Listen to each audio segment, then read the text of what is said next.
সুপ্রিয় চাকরি প্রত্যাশী শিক্ষার্থীবৃন্দ, আশা করছি সবাই ভালো রয়েছেন। তো অবশেষে 18তম শিক্ষক নিবন্ধন পরীক্ষার ফলাফল প্রকাশ করা হলো। তো আজ অর্থাৎ 15ই মে এই ফলাফল প্রকাশ করা হয়েছে।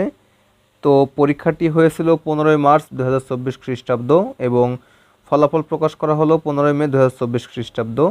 তো এখানে উত্তীর্ণ হয়েছে 4,79,981 জন প্রার্থী এবং মোট পরীক্ষার্থী ছিল 18,65,719 জন।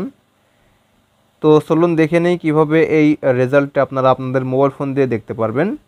তো রেজাল্ট চেক করতে আপনার ফোনের যে কোনো একটি ব্রাউজার ওপেন করুন। তো আমি গুগল ক্রোমে ওপেন করতেছি। গুগল ক্রোমে ওপেন করলে এরকম একটি ইন্টারফেস ওপেন হবে। এরপর সার্চ বারে টাইপ করবেন NTRCA result, NTRCA space RESULT, এরপর গো করুন। গো করলে এরকম একটি ইন্টারফেস ওপেন হবে যেখানে শুরুতে রয়েছে ntrca.teletalk.com.bd অফিসিয়াল ওয়েবসাইট ওপেন হবে। জাস্ট এখানে একবার প্রেস করুন।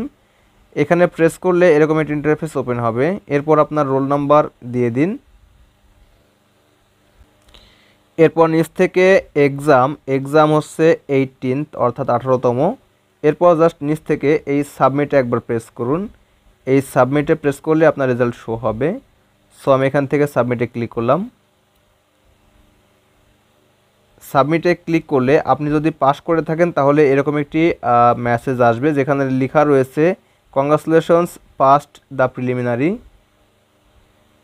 তো এখানে হাই স্কুল অথবা কলেজ যে কোনোটি শো হবে। ওকে, তো এই ছিল ভিডিও। আশা করছি সম্পূর্ণ ভিডিও বুঝতে পেরেছেন। তো ভিডিওটি প্রথম থেকে শেষ পর্যন্ত দেখার জন্য অসংখ্য ধন্যবাদ। Thanks for watching this video. Thank you.